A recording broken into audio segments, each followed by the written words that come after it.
Good taste.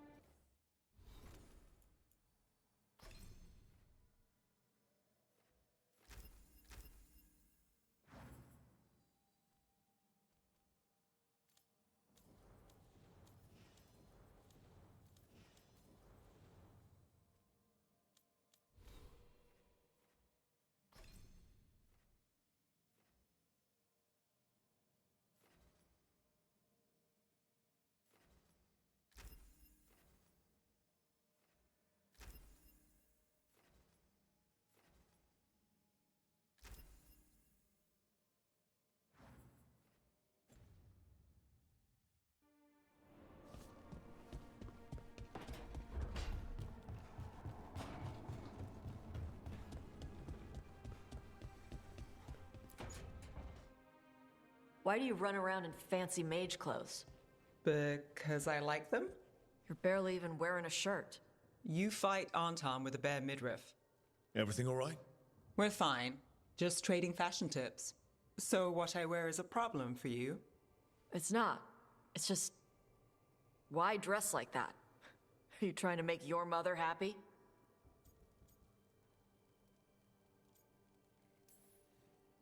Tosh, what's going on? Something is clearly bothering you. My bet's on mothers and dresses. It's just something my mother said the other day. That I act more like a man than a woman. And you feel like you should wear dresses to make her happy? No. Can you imagine me in a dress? I'd look stupider than I'd look stupid.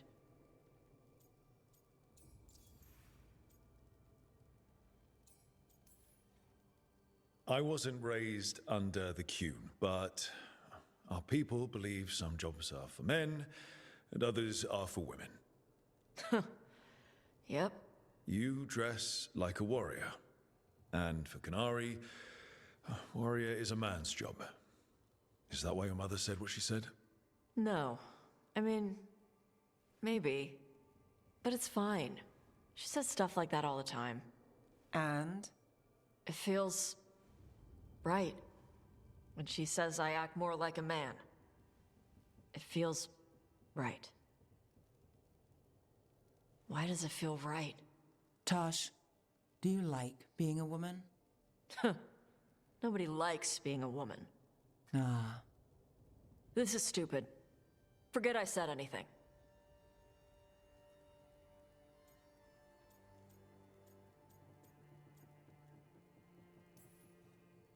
If something about being a woman is hurting you, I don't think it's stupid at all. But what does it mean? It could be about your mother's expectations, or about how it feels to be a woman and Canary. Or maybe it's being a woman, period. How would knowing that help? It won't change anything. Some of my friends in Minrathous talk about not feeling comfortable in their own skin. As a man, as a woman. I could see if they'd like to talk. Maybe what they say fits how you're feeling. Yeah. Okay. And thanks. You do look really pretty. Oh? To look at, I'd smudge your makeup. Thanks for letting me down gently.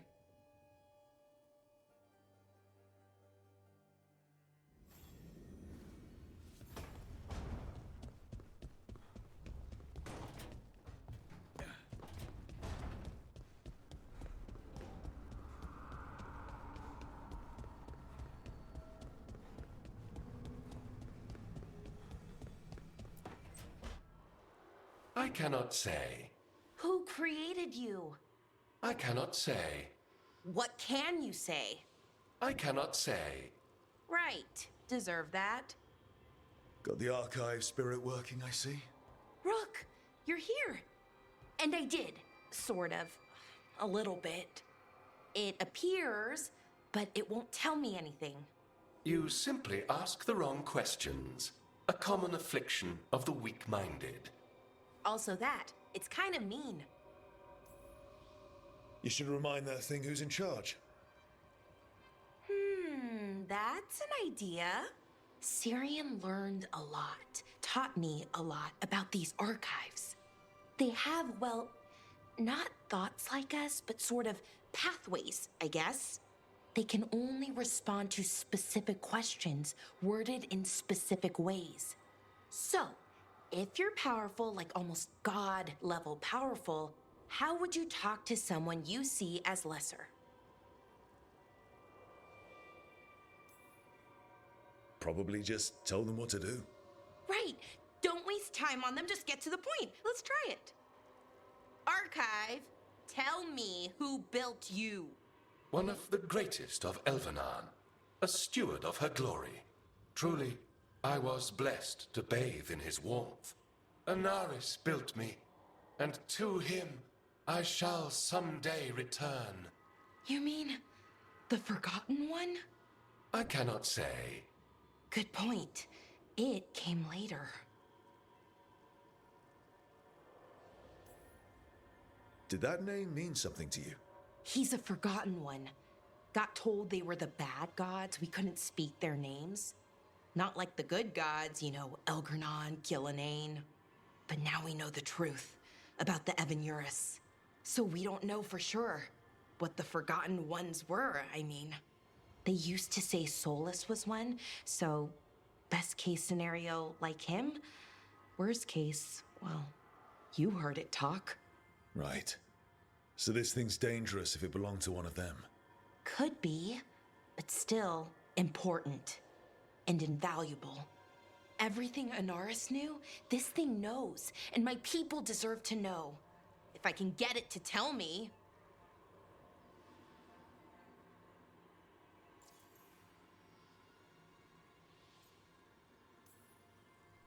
Archive, tell me about the Evanuris.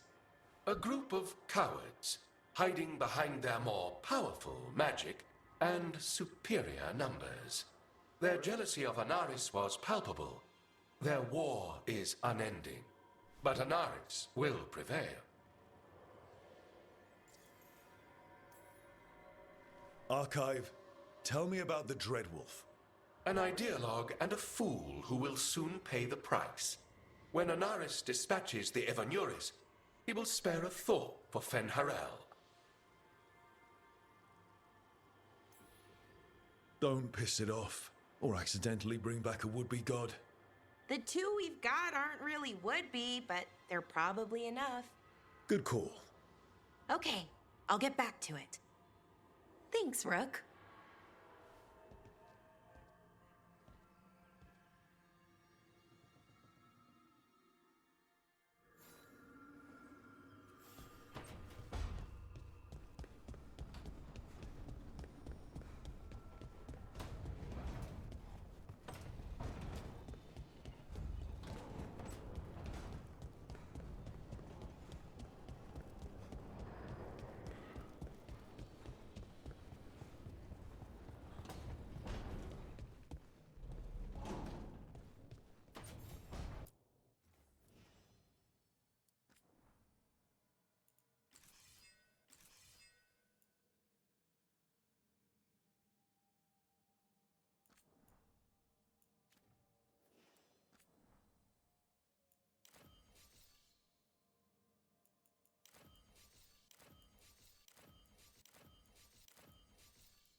How fares your battle? The gods are moving against Weishaupt and the Grey Wardens.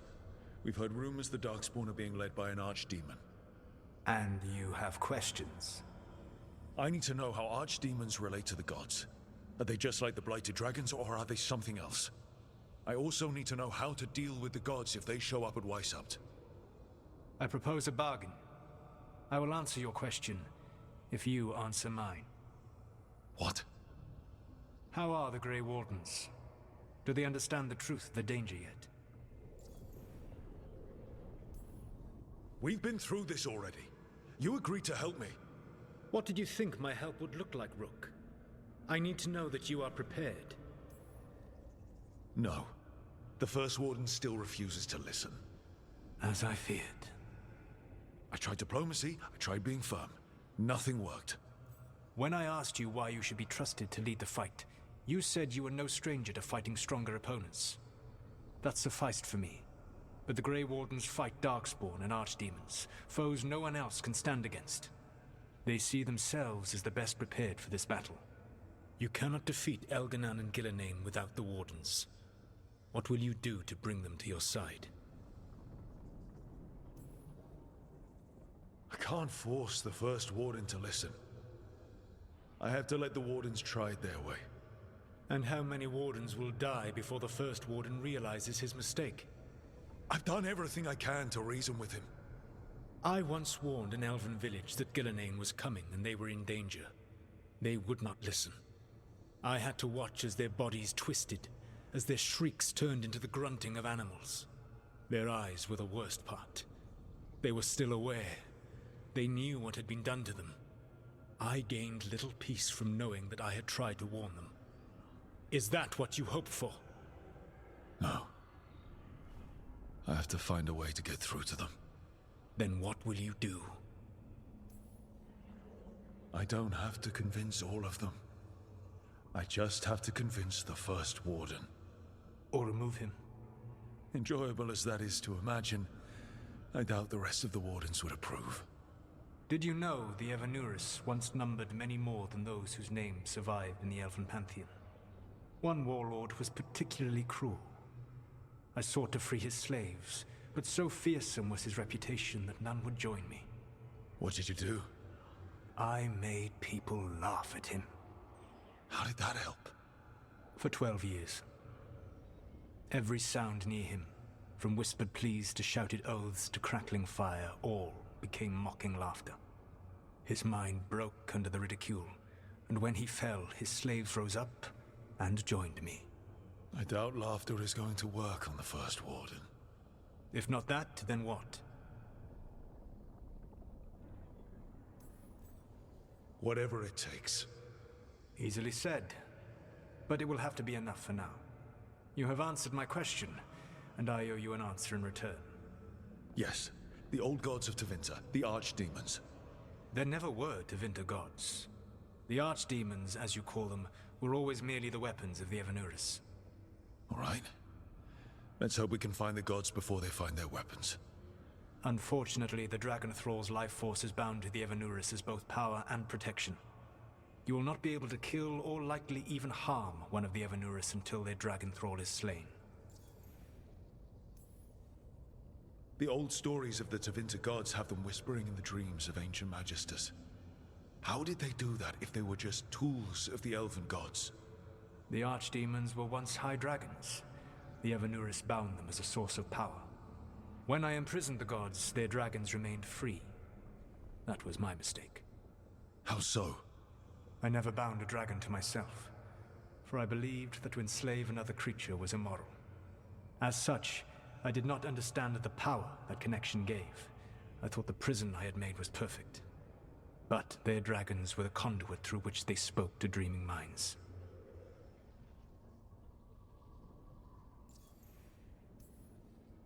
What can you tell me about the archdemons themselves? Each is different, shaped by the whims and ego of its master. Elganan is the Lord of Tyranny. He would have ruled alone had Mathor not forced him to share power. Those who are strong, he molds into dictators themselves, with visions of godhood. Those who are weak, he crushes. His archdemon reflects him. It is huge, to feed his ego, the epitome of dragonkind, bent to his will. What about Gillenane and her dragon? Pride and ego can blind someone. We can exploit that. By contrast, Gillenane was a servant of Andrul, whose skill at making monsters earned her promotion to the Evanuris. She is brilliant, ambitious, and unconstrained by anything you would understand as morality. In a kinder world, you would never need to see what she has done to her archdemon. In this world, I only hope you kill it quickly. In any event, the Evanuris will not be vulnerable until their archdemons are dead. Kill the archdemon, then kill the elven god it was attached to. Got it. Even with their dragons dead, the Evanuris are powerful and well protected. You will need to use my dagger, the one you recovered. It can pierce their enchantments and strike them down. All right. Kill the archdemons, then use the dagger to take down the gods. Even a single opportunity to strike the Evanuris down will be rare, fleeting, and costly. You will not have another chance to catch them unawares. When you strike, you must be fully prepared.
I was not certain you would come.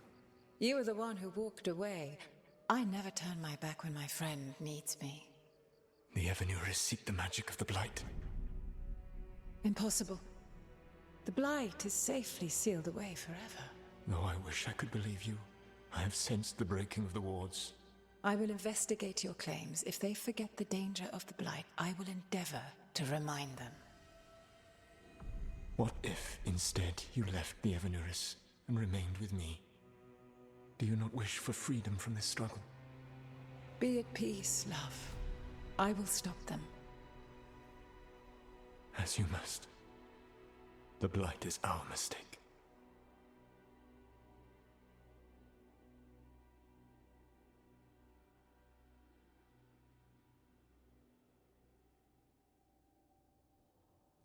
Did Mythal call Solus love in that memory? That's what it sounded like. So they were doing it. The elven gods were free with their emotions. They felt things deeply. The way they express things, well, it feels romantic to us, but that wasn't really how it was. Back then, I mean. Nah, they were doing it. Whether they were doing it or not, Solus cared about her. That's what matters. So the Dread Wolf goes to Mythal. They might be fighting, but they have history. And he warns her about the other gods using the Blight. That's more important than his rebellion. It's like kingdoms coming together when an archdemon rises. Mythal didn't think it was possible. She said the Blight was sealed away. There's an old legend about it. Davrin, the one with Andrul's armor. Not sure it matters.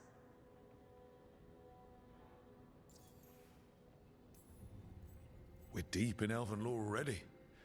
What's the legend say? Right. Well, Andrul was the goddess of the hunt. She put on armor, magic armor, made of something called the Void, drove her mad. I remember this one. The other gods were afraid Andrul would turn on them. She was doing all kinds of horrible things. causing plagues. It does sound like the Blight. Well, it all ends with Mythal fighting Andrul. After, Mythal turned into a dragon. She what? Why didn't you start with that? Anyway, she took Andrul's armor away. Then Andrul's madness left, and peace returned. Intriguing. So it's possible Andrul stumbled onto the magic of the Blight. And when Andrul went mad, Mythal took it from her and locked it away. Until someone started using it again. The Blight's one of the only things that really scares Solus. He came to Mythal afraid. And she took it seriously, too. So Mythal goes off to investigate what Solus says. Then, what? It's too clean. Seems plenty messy with them doing it. But this isn't just a memory. It's something Solus wanted to hide. What's the crime? What did we see here that he feels guilty about? I think I might know.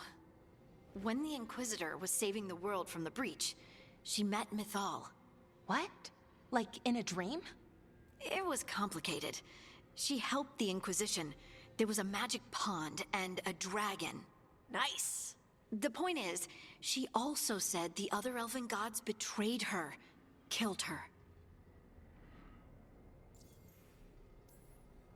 Okay, sorry. Point of order. If they killed Mythal, how was she still around to help the Inquisition? Elven god magic? She'd spent centuries gathering strength and sharing people's bodies, I think. If it was a truly benign possession, that speaks to her character.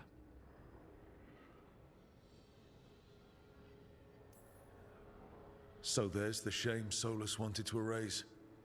He blames himself for Mythal's murder. Well, it's not just that she died. What do you mean, Tosh? It's... Ugh. There was stuff he wanted to tell her, but he waited too long, and then she was dead. He never got to make it right. That twists you up.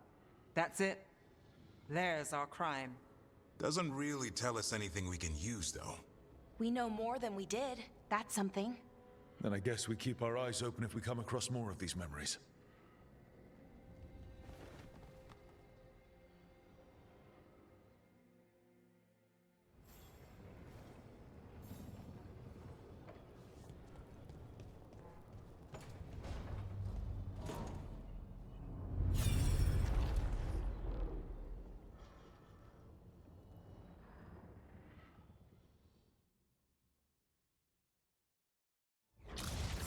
You dare to try to cage us, jealous of our growing power! You will pay the final price for this betrayal.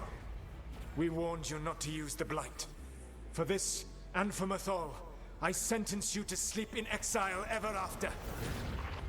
Your own lives will form the veil that keeps the horror you unleashed at bay.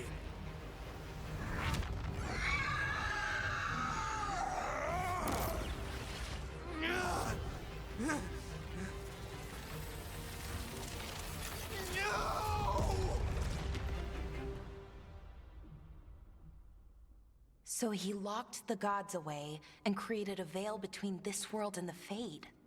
I mean, they were terrible, no question. But what he did, it didn't just stop them. It destroyed our culture, our world. It wasn't just to stop them. It was to stop the Blight. We've seen how bad Elgar'nan and Gillenane are. Imagine all 7 corrupted gods running wild. So he created the veil just to keep the elven gods locked in their prison? Yes, to keep them from accessing the Fade. But was the creation of the veil around the world an accident?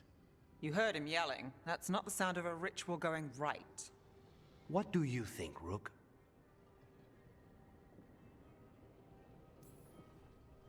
I think this memory's one we understand, at least. What he did makes sense. Him regretting it also makes sense. I had another question, and I'm sorry, maybe this doesn't matter, but Solus trapped the blighted gods in an ancient elven building, right? That's what it looks like. Maybe a palace? Fancier than what I've seen in Arlathan, at least. And then, the Magisters were lured into the Fade. They broke in, which let the Blight escape, and turned the Golden City black. Right, and the Black City hangs in the Fade, a little reminder of their mistakes. What's wrong, Lace? It's just... The Chant of Light says that the Maker built for them the Golden City, the center of all creation. But if the Golden City was an ancient elven palace, then the Maker didn't build it. The elves did. The Chant of Light is Andraste's visions from the Maker, but it sounds like it's... wrong. You're asking if we just disproved the entire Andrastian faith. Did we?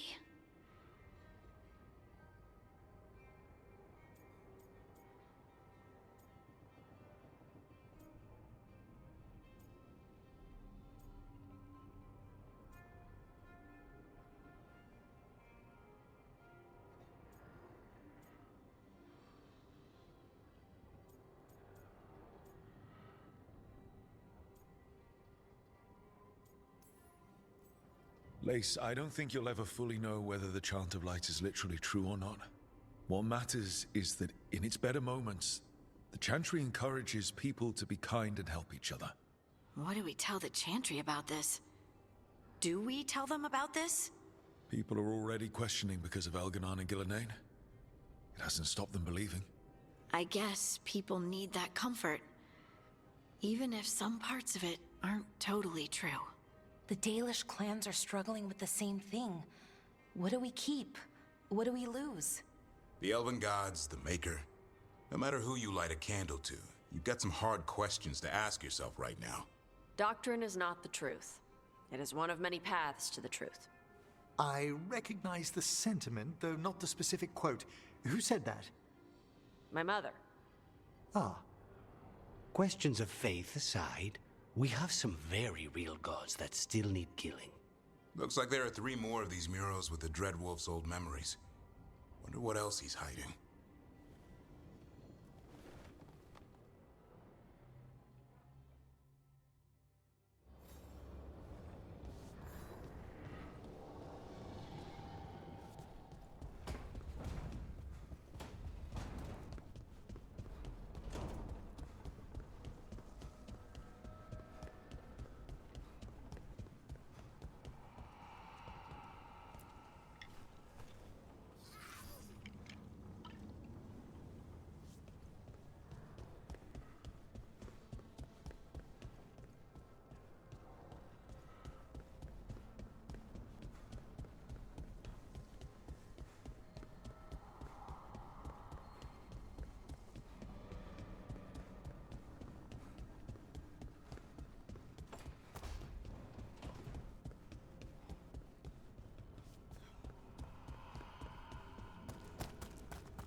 You have so long observed the world. Why not consider joining it? But I have no desire to live as humans. I have the Fade. Besides, this talk of taking on a solid form. I think you underestimate the danger. When you took the glowing stone to build your body, did the earth not shake? Delirium gives us the strength we had when we were of the Fade. We are the best of physical and spirit. I need your wisdom, Solus. To withstand the louder voices who would go too far like Elganon. I need you. This is madness. You must know that. I will always follow where you go.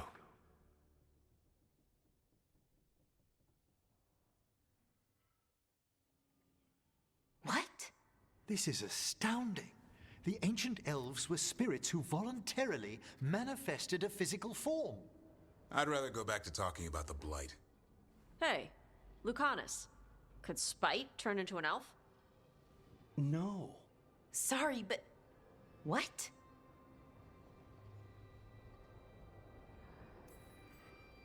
All right, so elves are sort of spirits. What do we do with that?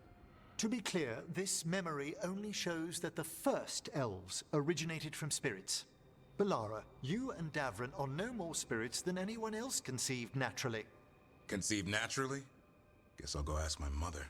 The knowledge that an entire people were formed from a mass manifestation could change our entire understanding of magic. If we let it out, is that the right call? Do you want bigoted humans yelling about how elves are demons?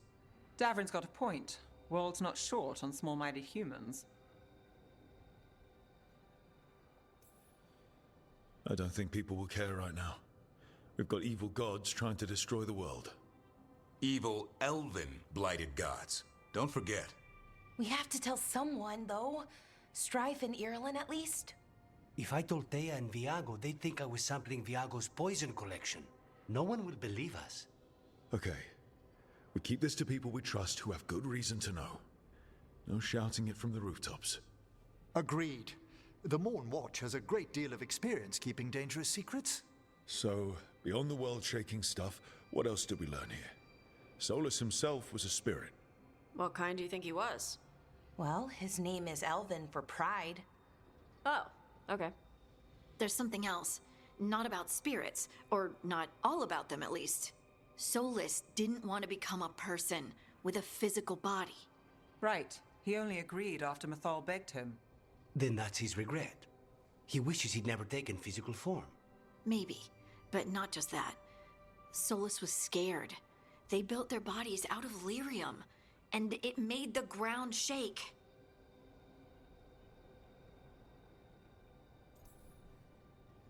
You think the ground shaking was the Titans?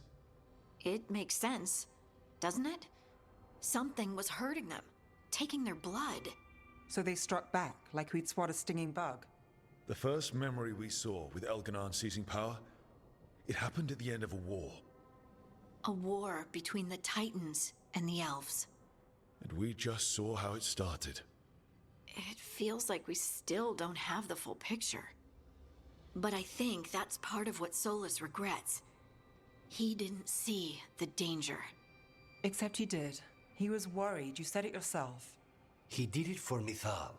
Everything that followed, he could have prevented, if he just told her no. Then he's got a war on his conscience. Plus, whatever we find next.